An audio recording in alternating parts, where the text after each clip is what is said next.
What's up, YouTube? Knight's Edge here again. Got another little unboxing video for you.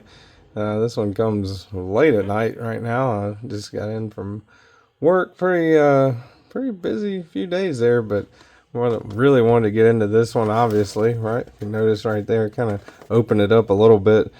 Didn't realize what it was, but didn't take it all the way out and everything. Pretty eager to get in there, though. So had to go ahead and do a unboxing video for you guys. Thank you so much if you're a channel member, subscriber, Patreon. Really appreciate that. It helps me out a lot and helps keep me going, man. You guys hit the like button if you like the content. Subscribe right down there if you want more of it. Really appreciate that.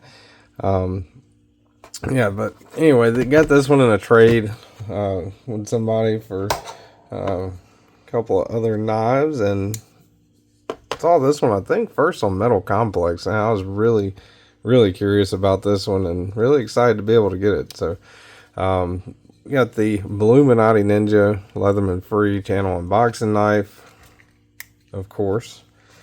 Ceremonial, of course. I put a piece of masking tape over over this because I wanted to unbox it, wanted to show off Illuminati Ninja's cutting skills, which actually the Ninja's getting a little dull there.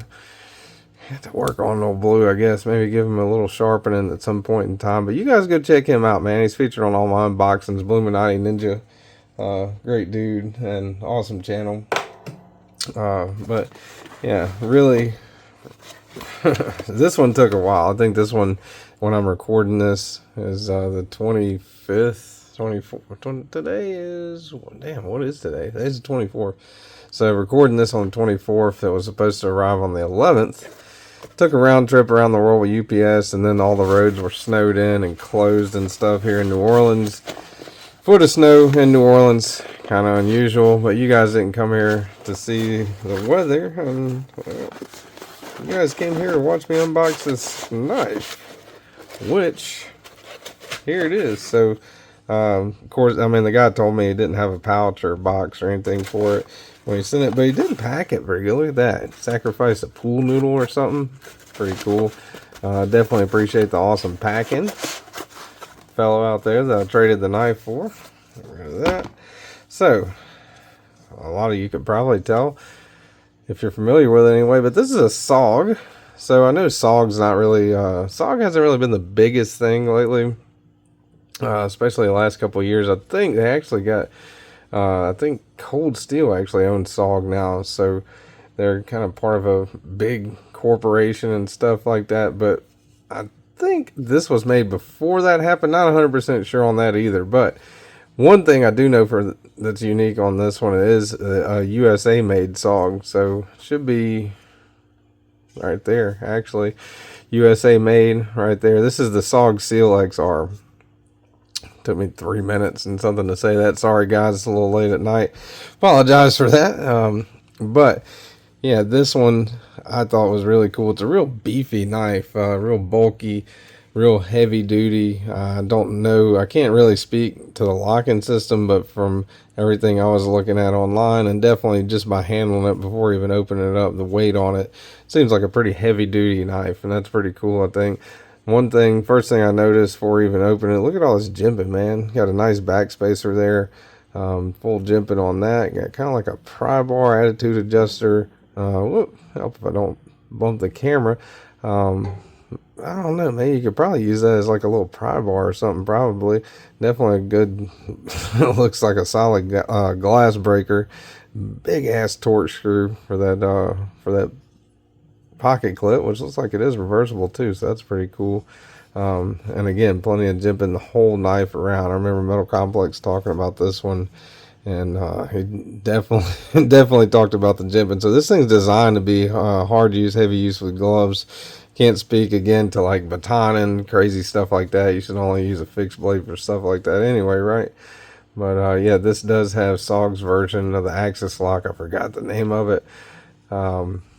Hopefully I'll know it for the time I do a full review. This is just an unboxing video. First time I'm laying my hands on this knife, so definitely will know more information whenever I do a full review.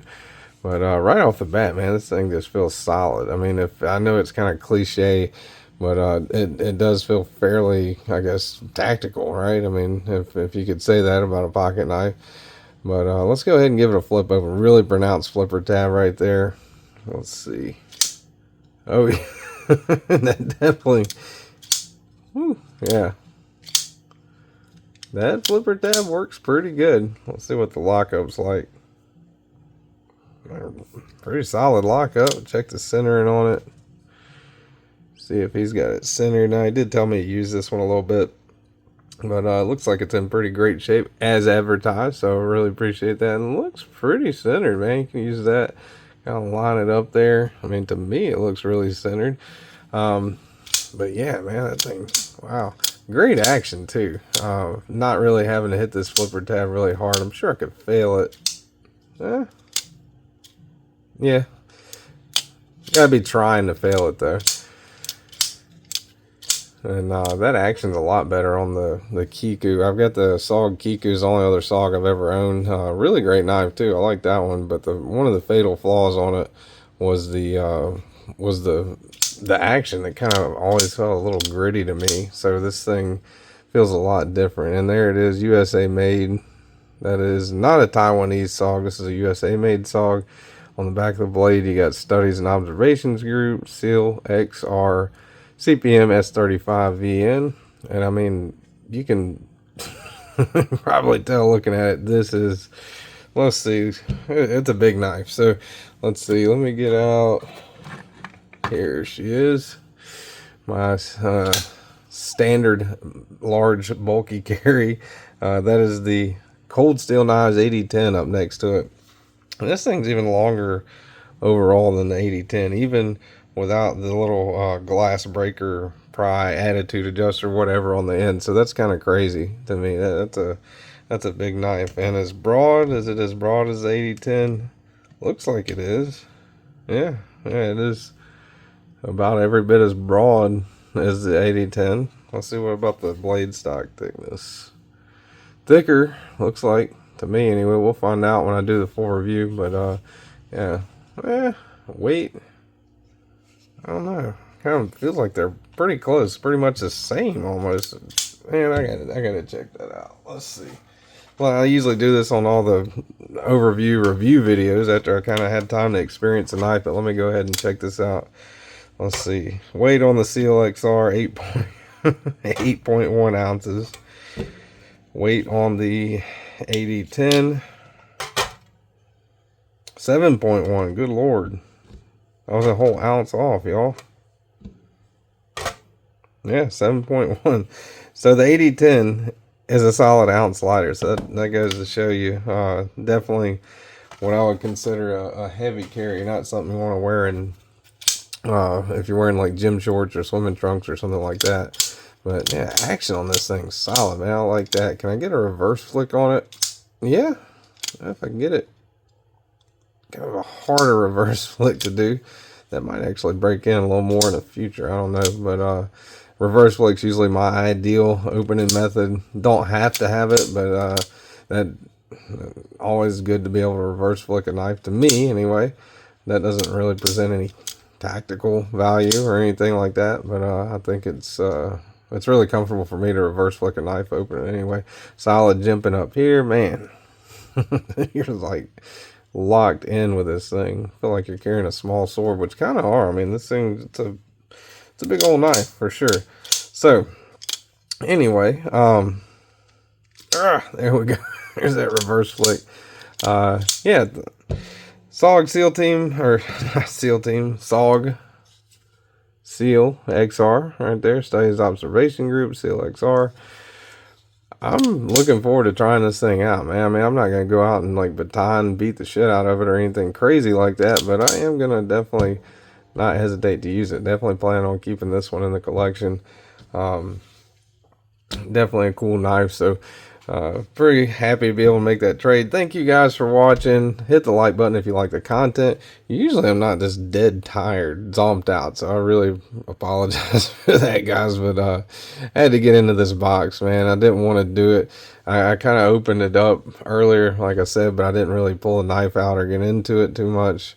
wanted to kind of share that original experience with you guys, which I do for all my unboxings. And if I unbox something that's not something I've handled outside of the box before, unless I tell you otherwise. So really wanted to share this moment with you guys, and it was a pretty cool moment, man. Pretty nice knife. I'm really really happy with the trade and everything.